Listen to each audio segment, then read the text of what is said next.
Hello everyone and once again welcome to my channel. और हम लोग आज एक नए टैबलेट लेक्चर के साथ हैं and we are in the third instalment of my tablet lecture that is related to the different fields of physics. And today will be discussing about another very important field of physics that has very promising future in modern science, and that is plasma physics. And see, you don't really need to go about this topic while you are in school level, while you are studying in intermediate level.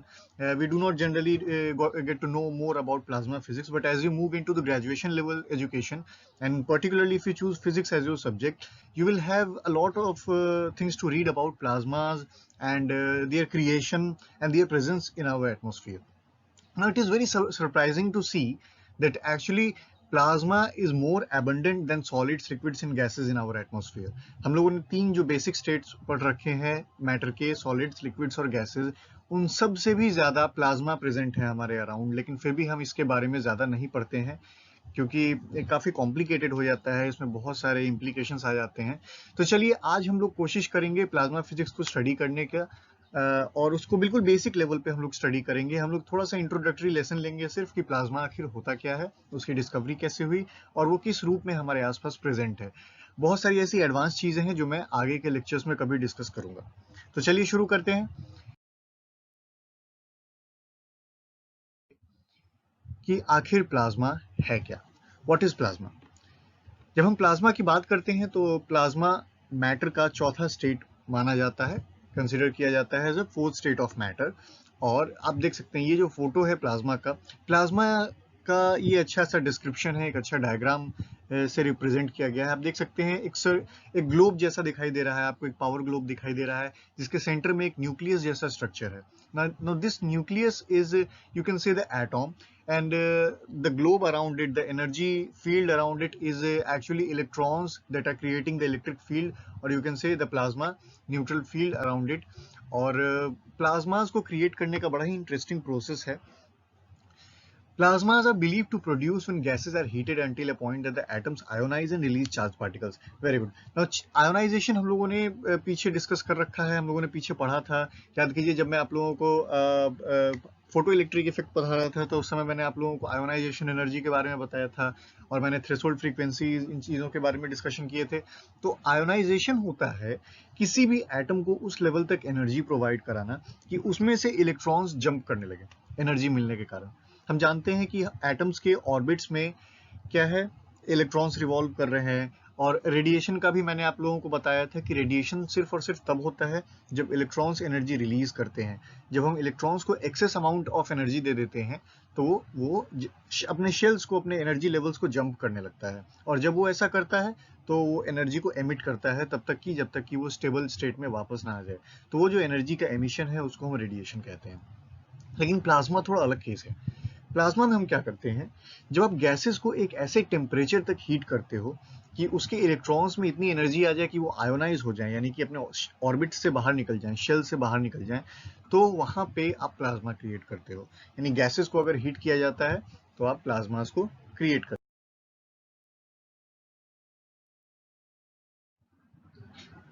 करते हैं। अब चलिए आगे देखते हैं कि plasma को discover कैसे किया गया था। तो डिस्कवरी ऑफ प्लाज्मा की जब हम बात करेंगे तो प्लाज्मा को सबसे पहले डिस्कवर किया था सर विलियम क्रूक्स ने 1879 में।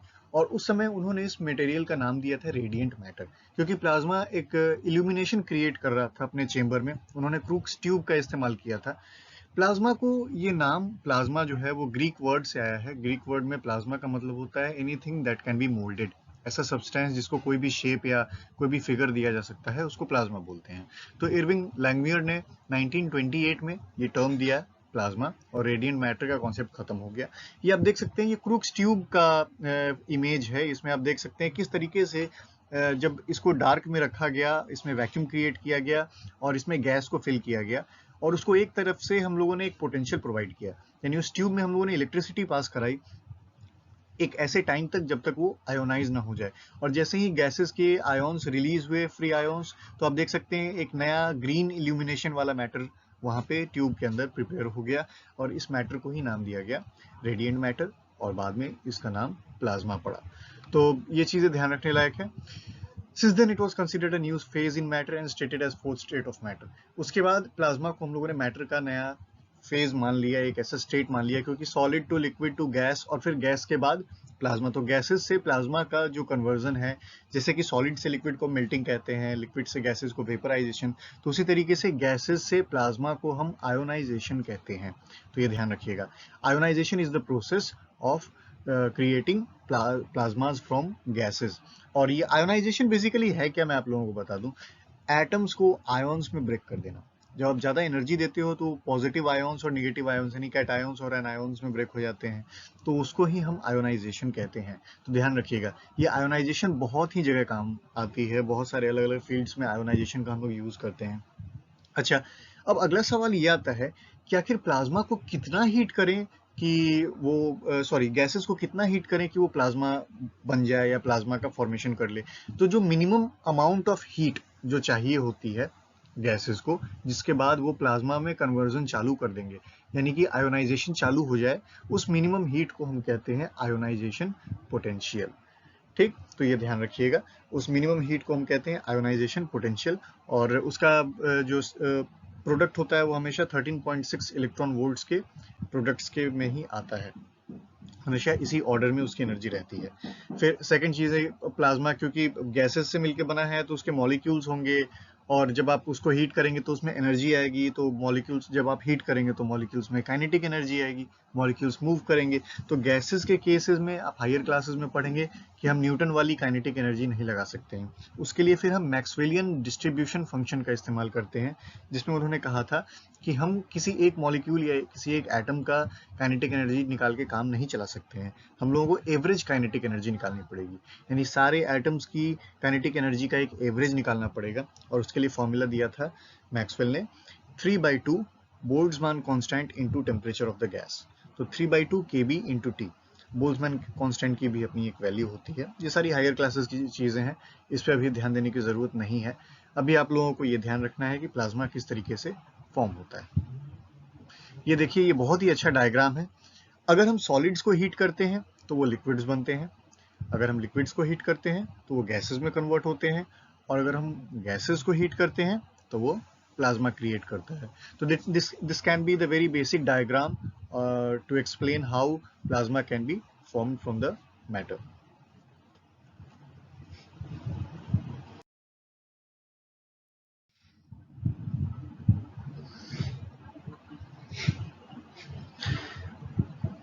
अगली चीज जो है वो है existence of plasma around us, यानी हमारे आसपास प्लाज्मा किस रूप में कितने तरीके से पाया जाता है। जैसा कि मैंने आप लोगों को शुरुआत में ही बताया, प्लाज्मा हमारे आसपास सॉलिड्स, लिक्विड्स और गैसेस से भी ज्यादा प्रेजेंट है। तो आप कह सकते हैं कि ये 4 फंडामेंटल स्टेट्स ऑफ मैटर में से एक है और उसमें सबसे ज्यादा एबंडेंट है। देख सकते हैं यहाँ बहुत सारे एग्जाम्पल्स मैंने यहाँ पे आप लोगों के लिए इकट्ठा किए हैं। प्लाज्मा कहाँ कहाँ आपको मिल सकता है, जैसे कि लाइटनिंग, आसमान से जब बिजली गिरती है या बिजली चमकती है तो वहां पे इतना ज्यादा एनर्जी होता है, इतना ज्यादा पोटेंशियल होता है कि आपके एटमॉस्फेयर के जो गैसेस होते हैं वो कुछ समय के लिए आयोनाइज हो जाते हैं और प्लाज्मा फॉर्म करते हैं। Second is solar wind. Solar wind हम लोग अपनी कंट्री में एक्सपीरियंस नहीं करते, but we can experience solar winds in many of the equatorial countries, जहाँ इक्वेटर्स के क्लोज में है रीजन, वहाँ पे सोलर विंड्स आप एक्सपीरियंस कर सकते हैं हल्का फुल्का। आप स्पेस में सोलर विंड्स को एक्सपीरियंस कर सकते हैं। ऑरोरा बोरियालिस जो एक बहुत ही कॉमन एक कह सकते हैं नेचुरल फिनोमिनन है आपके नॉर्थ पोल में, और इसी से रिलेटेड ऑरोरा ऑस्ट्रेलिस है जो कि साउथ पोल में बहुत ही कॉमन है। ग्रीन लाइट्स और ब्लू लाइट्स जो है वो आपको आसमान में दिखाई देती हैं, आप लोगों ने शायद टीवी में या कभी किसी कार्टून वार्टून में देखा होगा कि आसमान में ग्रीन और ब्लू लाइट्स जो है वो फ्लिकर करती हैं, तो वो प्लाज्मा ही होता है जो सन की रोशनी को ट्रैप कर लेता है और आयोनाइज कर लेता है। फ्लोरेसेंट लाइट्स, हमारे आसपास जो नियॉन बोर्ड्स होते हैं, नियॉन लाइट्स होती हैं, उसमें प्लाज्मा का यूज होता है। वो प्लाज्मा ही गैसेस जो आयोनाइज होती हैं, नियॉन गैसेस, वो आयोनाइज होकर लाइट एमिट करती हैं, जिसको हम फ्लोरेसेंट लाइट कहते हैं। ये बिल्कुल वैसा ही है जैसा अभी आप लोगों ने क्रूक्स ट्यूब में देखा था ग्रीन इल्यूमिनेशन को। एंड न्यूक्लियर फायरबॉल, अगर आप लोगों ने कभी न्यूक्लियर ब्लास्ट की तस्वीरें देखी हैं तो उसमें देखा होगा कि जो ब्लास्ट होता है न्यूक्लियर ब्लास्ट, वो मशरूम शेप का होता है, यानी कि ब्लास्ट होने के बाद आसमान में एक मशरूम शेप का छाता सा बन जाता है और वहां पे उस रीजन में प्लाज्मा क्रिएट हो जाता है। तो ये चीज़ें हैं। देखिए प्लाज्मा को बनाना आसान नहीं है। अगर आप सोचते हैं कि गैसेस को बस ऐसे ही इकट्ठा करके हम गर्म कर देंगे, हीट कर देंगे तो वो प्लाज्मा बन जाएगा, तो ऐसा नहीं है। गैसेस को अराउंड 10,000 केल्विन टेम्परेचर चाहिए होता है, या फिर आप कह सकते हैं 1 इलेक्ट्रॉन वोल्ट की एनर्जी चाहिए होती है गैसेस को आयोनाइज करने में और उसको प्लाज्मा फॉर्म करने में। तो आप समझ सकते हैं 10 इलेक्ट्रॉन वोल्ट्स या फिर अराउंड 1 लाख केल्विन की ज़रूरत होगी आपको प्लाज्मा फॉर्म करने में। और वो भी बहुत ही कम ऐसे मॉलिक्यूल्स होंगे जो प्लाज्मा में अपने आप को फॉर्म करेंगे, आयोनाइज करेंगे। और अब देखिए होता क्या है कि एक गैस का मॉलिक्यूल बार बार इलेक्ट्रॉन्स को रिलीज कर सकता है, बार बार आयोनाइज हो सकता है। तो आप ऐसा कह सकते हैं कि मल्टीपल आयोनाइजेशन हो सकता है प्लाज्मास के अंदर। अच्छा, नेक्स्ट चीज क्या है, फोटो आयोनाइजेशन, जो मैं आप लोगों को बताना भूल गया। फोटो आयोनाइजेशन बेसिकली हमारे एटमॉस्फेयर में ही होता है, और उसके लिए एक स्पेशल लेयर है हमारे एटमॉस्फेयर में जिसको हम लोग आयोनोस्फीयर कहते हैं। आयोनोस्फीयर में आयंस ही प्रेजेंट है, और आयोनोस्फीयर का यूज हम लोग कम्युनिकेशन सिग्नल्स को इधर उधर भेजने में करते हैं। बहुत सारे सैटेलाइट्स हैं जो आयोनोस्फीयर का यूज करते हैं। बहुत सारे स्पेस स्टेशन हैं, टेलीविजन के सैटेलाइट्स हैं, ये आयोनोस्फीयर में ही रहते हैं ताकि ये सिग्नल्स को आसानी से ट्रांसमिट कर सकें और रिले कर सकें। प्लाज्मा और कहाँ प्रेजेंट है? प्लाज्मा प्रेजेंट है हमारे टेलीविजन स्क्रीन में। आजकल जो नए एलसीडी और एलईडी टेलीविजन आ रहे हैं उसमें प्लाज्मा स्क्रीन का काफी यूज होता है। जो मोबाइल फोन अगर आपके हाथ में है तो मोबाइल फोन के स्क्रीन का इल्यूमिनेशन कहाँ से आ रहा है? तो वो भी प्लाज्मा स्क्रीन ही है। आपके मोबाइल में जो सिग्नल्स आ रही हैं, मैंने अभी अभी बताया कि आयनोस्फीयर का यूज करते हैं हम लोग सैटेलाइट से सिग्नल्स ऑब्टेन करने के लिए, तो वहां पर भी प्लाज्मा का यूज है। जो लाइटनिंग आप बरसात के दिनों में देखते हैं, सन, पूरा सन जो है वो प्लाज्मा स्टेट में है। सन इतना गर्म है कि उसके जो गैसेज हैं वो प्लाज्मा के फॉर्म में है, और आप सोच सकते हैं कि वहां पे लिक्विड या मोल्टेन या गैसियस स्टेट में कुछ रह ही नहीं सकता है, सब कुछ प्लाज्मा की ही स्टेट में है।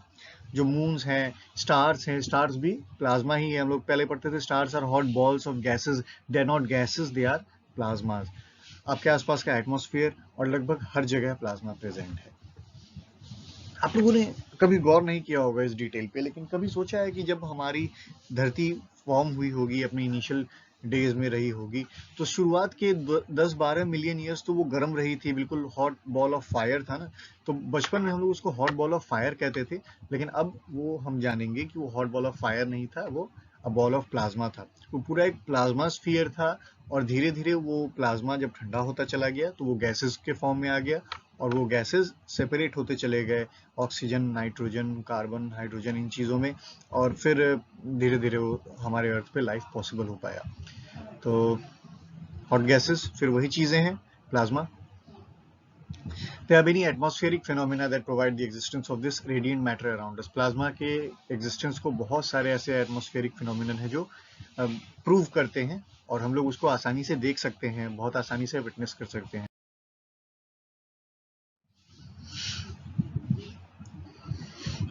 अगली चीज है प्रिपेयरिंग प्लाज्मा इन लैब। हम प्लाज्मा को लैब में कैसे प्रिपेयर कर सकते हैं, क्योंकि प्लाज्मा का बहुत ही वाइड यूज है हमारे इंडस्ट्रियल पर्पजेस के लिए।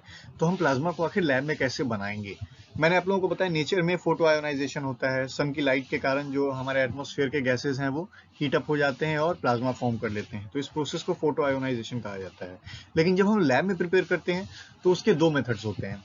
एक होता है डीसी डिस्चार्ज मेथड, और दूसरा होता है radio frequency discharge method. Discharge method होता है, सेम काम है, एक हम लोग जैसा अपने क्रूक्स ट्यूब देखा था, एक ग्लास का ट्यूब लेते हैं, उसको वैक्यूम कर देते हैं और उसमें कोई एक पर्टिकुलर गैस फिल करते हैं, और फिर उसको दो तरीके से हम लोग आयोनाइज करते हैं।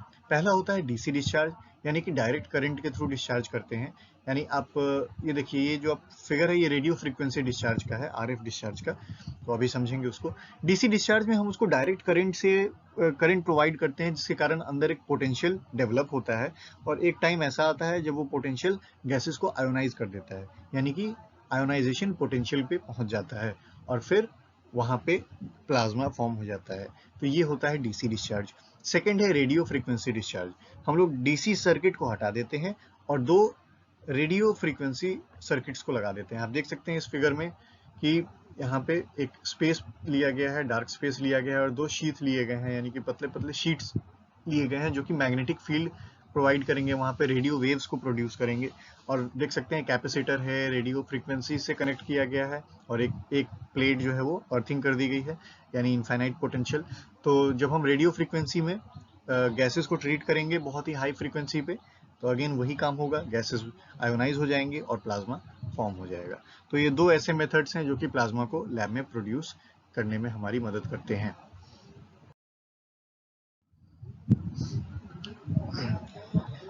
ये तो बात थी कि हम लोग प्लाज्मा को कैसे समझें और उसको कैसे बनाएं। अब प्लाज्मा को यूज कहाँ कहाँ किया जाता है वो मैं आप लोगों को बता देता हूँ। प्लाज्मा के बहुत ही वैरिड यूजेस हैं। सबसे पहला तो आजकल जो इलेक्ट्रॉनिक डिवाइसेस, जैसा कि मैंने आप लोगों को बताया, मोबाइल्स, टेलीविजन्स, लैपटॉप्स, ये जितने भी बन रहे हैं कि स्क्रीन्स इतने पतले होते जा रहे हैं, इतने थिन होती जा रही हैं डिवाइसेस। तो उसका कारण क्या है कि हम बड़े बड़े सर्किट्स को हटा के वहाँ पे प्लाज्मा डिस्प्लेस का यूज़ कर रहे हैं, जो उससे ज़्यादा ड्यूरेबल होता है और उससे बेटर क्वालिटी में पिक्चर्स को दिखाता है। तो आप जितने भी हाई क्वालिटी और HD स्क्रीन्स देखते हैं वो सब मुमकिन है कि वो प्लाज्मा टेक्नोलॉजी का यूज़ करते हैं। सेकेंड, प्लाज्मा थेरेपी यूज़ की जाती है हॉस्पिटल्स में कैंसर और अल्सर्स के ट्रीटमेंट में। बहुत ही हाई फ्रीक्वेंसी और हाई पोटेंशियल वाले प्लाज्मा को हमारे बॉडी के थ्रू गुजारा जाता है, जिसके कारण हमारे बॉडी में जो स्टोन्स होते हैं वो ब्रेक हो जाते हैं और जो कैंसर के सेल्स हैं वो खत्म हो जाते हैं। तो ये भी एक बहुत ही इंपॉर्टेंट यूज़ है प्लाज्मा का। सेकेंड है प्लाज्मा जो हमारे आयनोस्फीयर में प्रेजेंट है। जैसा कि मैंने आप लोगों को बताया, हमारे आयनोस्फीयर में प्लाज्मा प्रेजेंट है जो कि रेडियो वेव्स को ट्रांसमिट करता है। ये देखिए, ये जो इमेज है ये बहुत ही अच्छे से डिपिक्ट कर रहा है। हमारे अर्थ के ऊपर ये जो येलो लेयर देख सकते हैं आप, ये आयनोस्फीयर का लेयर है और इसमें सिग्नल्स किस तरीके से ट्रांसमिट हो रहे हैं। एक तरफ एक टावर है जो सिग्नल्स को अर्थ वेव प्रोपेगेशन के थ्रू या फिर स्काई वेव प्रोपेगेशन की हेल्प से आगे बढ़ा रहा है, और दूसरी तरफ एक लड़का है जो उस सिग्नल्स को ऑब्टेन कर रहा है अपने मोबाइल या फिर कम्युनिकेशन डिवाइस की हेल्प से। तो ये एक बहुत ही इंपॉर्टेंट यूज है प्लाज्मा का और आयनोस्फीयर का। It is considered as an inexhaustible conductive medium.